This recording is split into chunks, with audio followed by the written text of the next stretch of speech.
What's going on, everybody? We're here to do some more Gloomhaven. It has been a quick minute. The last time I did these videos was when this game was released, and I went through all of the tutorials just to give everyone some context as to what this game is, and hopefully generate some excitement for you to go out and purchase it and play it. Um, I did not actually go through anything else within this game because I'm currently going through a campaign at Frosthaven, and I think we're just about to finish our first winter, leading into our second summer. And we had already played through all of Jaws of the Lion in real life, and we had played through, no, I would not say half, maybe a quarter of the way through Gloomhaven base game, before shifting over to Frosthaven. So I'm pretty experienced with this game.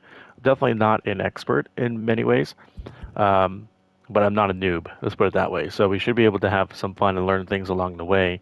And I'm not going to jump with the campaign. We're going to just do the Guildmaster this time through.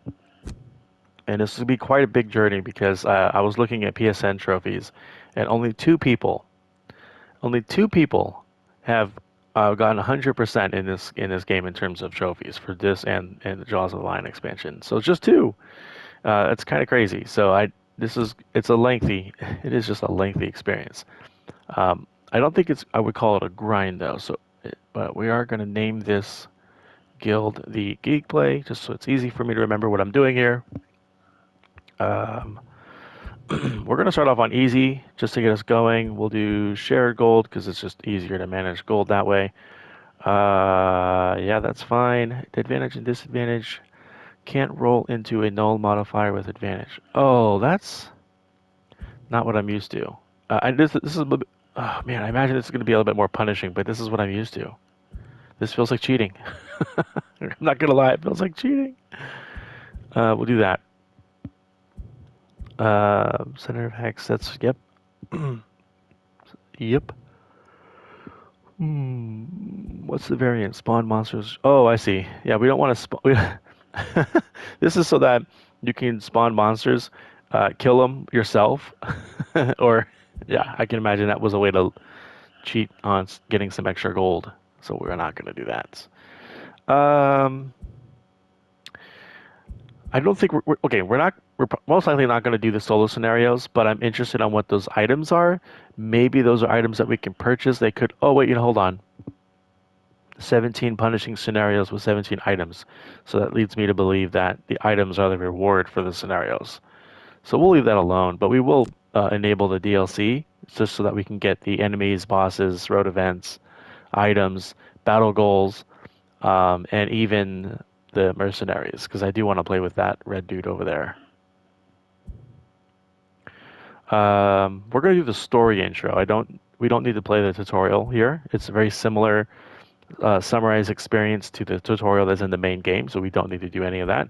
But for some context, you should probably do the story. So here we go. I took a drink of something and I just realized that this is not spoken like the campaign is. All right, here we go. Great work getting through the basic training missions. Allow me to introduce you to the third member of the guild. He ain't much of a fighter, though. Hey, not all of us are particularly care to be experts at stabbing people. Or please excuse me. Greetings, Guildmaster. I'm the humble merchant of your fledgling guild. I deal with the important aspects of running a guild, in other words, money, which, might I add, is sorely lacking at the moment. What you can see right now is the world map. You've probably noticed it looks a bit barren at the moment, and well, I've got some good news and some bad news for you. The bad news is that the realm has been overrun with all manner of unpleasant monsters, rogue bandits, wandering dead, dark cultists, you name it. The good news is that you're going to help us restore the routes back to the other settlements out there hidden in the fog.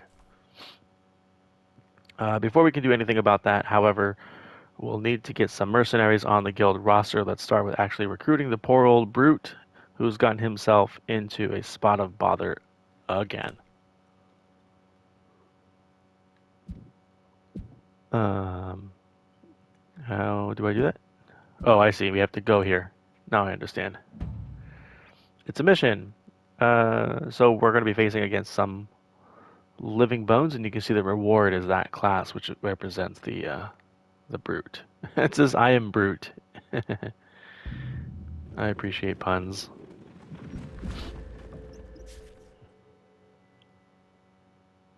Oh darn, still no narration. All right. The trainer tells you to head to the Demon's Gate graveyard, and there you find a mausoleum with a smashed-in front door. Walking down the steps into the gloom below, you follow a trail of broken bones until you hear the sounds of battle. Entering a chamber, the badly wounded brute is facing off against a number of undead.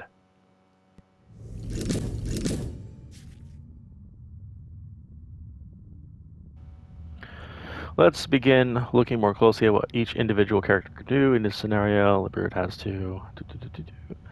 I'm going to read just to start off with this part here because I'm familiar with it, but not everyone who watching is. So he's telling us that we've got two level 1 living bones elites to deal with, which means their stats will be greater than their level 0 counterparts. Monsters' stats are combined with a base ability drawn from the monster's class turn, resulting in cards you see. I'll explain most of this as we go, especially. Okay, so they're gonna. Okay, so all you need to know to determine whether or not these are elites or normal is the. If you notice, the skeleton right here has got a 6 in a circle, but the outer edge of that circle's got like thorns that I believe resembles elite. A normal would not have the thorns. It would actually look a lot like our level 1 with that black circle for our character. How it just has a smooth outline. The difference there is we can interpret that they're going to have better abilities, they're going to do more damage, they're going to have more life, they can move faster, all that kind of stuff. And then level 1 and level 0 is a different story. Alright. So it's just telling us that that icon next to their bar, that white shield looking thing, lets them know that they have 1 shield. So that means that they're going to prevent 1 damage. So if we deal 3 damage, they take 2 hits. And then if we use a pierce attack, then we'll ignore that shield. So what he wants us to do is he's giving us some. This is like a tutorial mission basically. So we're gonna deal with a card that enables the living bones for this turn to attack more than once. Normally monsters attack once, but that's kind of the thing with the bones is they get multiple attacks. And we're going to be trying to use shields for ourselves as well as managing active bonuses such as shields by the end of the round or that persistent infinity icon there. So our objectives are to kill the living bones using an attack with Pierce. We're going to apply some shield and we're going to use a minor healing potion. And our job is to survive this round. So let's start looking at our cards here. We've only got these 3 cards to work with. And it's not letting us rest right now, so we don't have access to get this card back from our discard pile. And these cards are burned, which means they're just gone from the game for now, or at least gone from the mission. So there's our Pierce attack. That's a 3-hit damage Pierce. We should use that on that skeleton to the right. And so what we have to do here is we need to, if you're not familiar with this game, you pick 2 cards, and you're going to use the top section of one card and the bottom section of the other card. Usually, the tops are attacks and the bottoms are movement, but you can see this one actually has attacks on both sides. The numbers represent initiative. So the first card that you pick will lock in your number, and then once everyone is locked in, everything will be revealed, and turn order is determined by the initiative number, lowest to highest. So if we use Shield Bash as our first card, that locks us in at 15, which gives us a good chance to act before the skeletons, because 15 is a pretty low number. But if we instead started with 72, we could pretty much guarantee that we will go after the skeletons. And given the fact that we've only got 1 hit point left right now, we're going to start with a Shield Bash. I don't even know what it does. I just know we need to act before these skeletons here. So we're going to get 1 shield, or we can use this for an attack stun. This will give us the requirement for the shield at least, and we can use a potion on that one. So really the other times, so if that's going to be, if we're going to use this card for its bottom action, then we want to look at these 2 cards for its top action. And this one uses Pierce, so this is aligned with what we want to do for this mission, so we're going to pick this card. And we'll lock in our pick, and now they reveal all the initiatives. They have a 74. This tells us that they're going to have up to 4 movement, and they're able to attack for 2 power, and they're going to target one enemy with all of their attacks. And normally they're able to attack multiple times. That's what, if you look at the very, very top section, there's the picture of the skeleton with a 74 on it. There's a shield icon, and then there's that like bullseye looking logo. That bullseye looking logo means that they can target more than one unit. And so this card that they're playing this turn says that they can use that target to attack the same enemy if they want to, because normally you can't do that. So first things first, we're going to use this potion, and it's going to give us a heal 3 action on ourselves, and that red X on the bottom means that it's a single use. It's going to be burned. We'll not be able to do it multiple times in the same mission.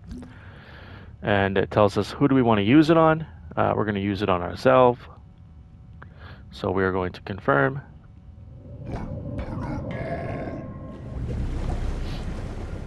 All right, we've got some health back, and now we need to pick which action we want to use first. And you can see that if this is highlighting and saying if I were to pick this bottom action, then I have to use the top action of Shield Bash, but that's not what I want to do. I want to start with applying the shield.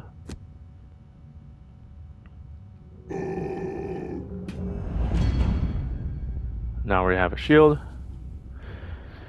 and the only thing we can do now is this attack Pierce. Now I didn't mention this before, but no matter what the card says in the top action, you always have the ability to use its basic action, which is for the top side.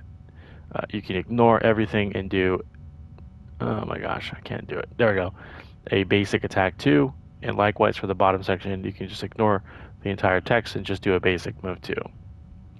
So here we go.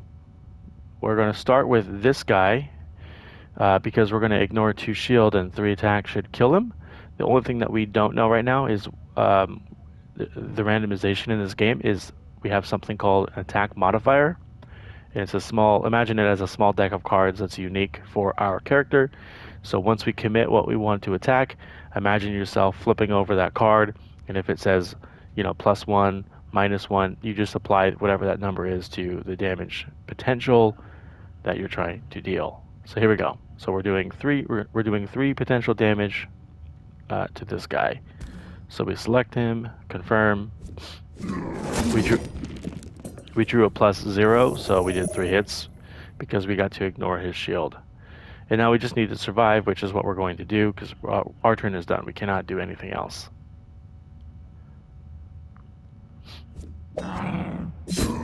So he does 2 damage, +1 is his modifier.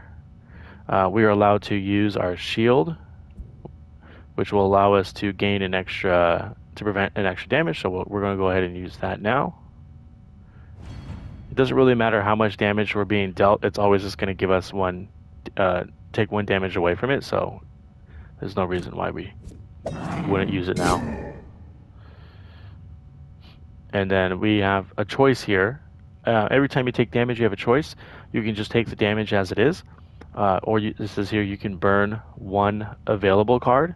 So the cards from our hand, whatever cards we have left over in our hand, we can burn it, which means we lose it for the rest of the scenario in order to not take any damage. Or we can instead burn 2 discarded cards and lose those for the game in order to not take any damage. But we have plenty of life here for this one, so we'll do it. Take the 1 hit. Same thing, take the damage, and we're good. So, yikes, that was quite the onslaught. Nonetheless, your shield prevented enough damage to keep Brute alive. Phew. Final objective, kill the remaining living bones. Good luck, he's a tanky one. Alright, tip for you, this is talking about pushing into traps, and shield only prevents attack damage, not like trap damage or anything like that. So we've only got 1 card. You have to have 2 cards. We're forced to rest. Doing a long rest would kill us because a long rest means that you don't take any actions. They get to take their actions, and then you get to heal 2 life points, and you get all of your discarded cards back, except you need to choose one to get rid of and burn forever. That will kill us because we need to act this turn. So we're going to do a short rest. The difference of the short rest is that we still get to have our turn. We will not heal, and the card that's selected from our discard pile is random. So here we go. We're going to lose Trample. 1 second, let me take a sip. All right, so Trample. No, let's back up. So that random card that's selected is Trample. You always have the ability to say, you know what? No, I really need that card. I don't want to lose it. And we can take 1 damage to have it randomly select any other card. So in this case, it could be Shield, Bash, or Warding Strength. But right now we're not able to make that decision because we've only got 1 health point. We cannot lose a health point at this point, so we have to lose Trample, which means we're no longer going to be able to use Pierce against that skeleton. So there it goes. You can see it's now added to the other 2 cards that were burned. And we got the rest of the other cards from our discard pile back into our hand. So we need to kill this guy. We have an attack for stun, which is pretty good. It means that we'll hit it for some damage and then it won't be able to act this turn. Going 15 means that we'll be able to at least heal ourselves. Or not heal ourselves, but probably go before it. This is a way for us to attack 2 times, except it's a ranged attack. And if you're right next to an opponent, you get something called disadvantaged, which means that you have a likelihood that you're going to do less damage than you want to. And then this is an attack push, which is what this game is trying to hint us to do. So we're going to pick this card, and we're going to use this as our top action. So we need a bottom action. And I think we're going to do this. Well, I think we're going to do this one. I think we're going to be able to kill it with, this is attack 3, push 2. Yeah, we're going to kill it with that. So we'll start with this one for the shield and get the low, more importantly, we're going to get the low initiative. We want to go first. So here we go. I'll show you how this unfolds here in a second. So yeah, he got initiative 45. So we are going to go before it. We're going to try and kill him on this turn. So we'll just enact our shield first. I don't think we're going to need it, but we're just going to get it out the way. And we're going to do attack 3, push 2. So the first thing we're going to do is attack 3. So we're going to hit him we're going to have potential 3 damage, and then we're going to draw from our attack modifier deck to see,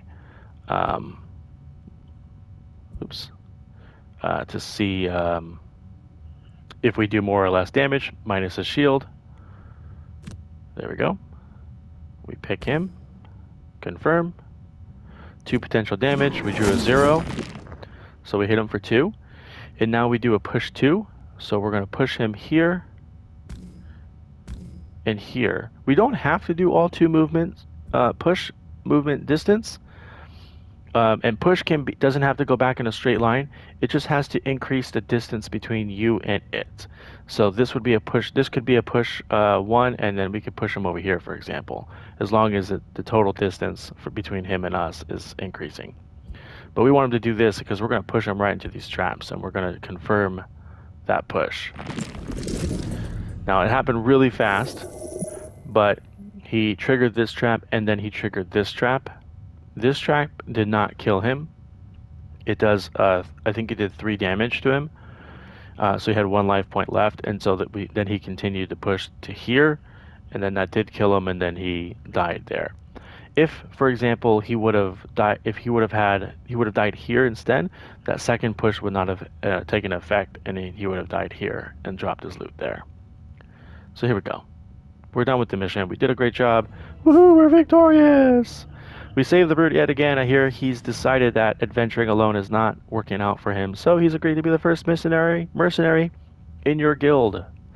Let's get out of this dusty crypt. I thought it said crap. Dusty crypt, and see who else we can recruit. I am Brute. The Brute sure can soak up damage well, but he's not the most mobile. Having ample funds is going to be of utmost importance in getting this guild off the ground. Do you know anyone good at gold acquisition? I know just the woman. She's woman. She's also a dab hand at poking holes in those who get in her way. She's in the process of liberating some gold right now. Shall we lend her a hand? And so this is going to want us to um, recruit the scoundrel. So we're gonna pause here. This has been about 20 minutes, and we'll cut it over to doing episode 2 around this scoundrels mission. All right, thanks for watching. Hope you're having a good time. Bye.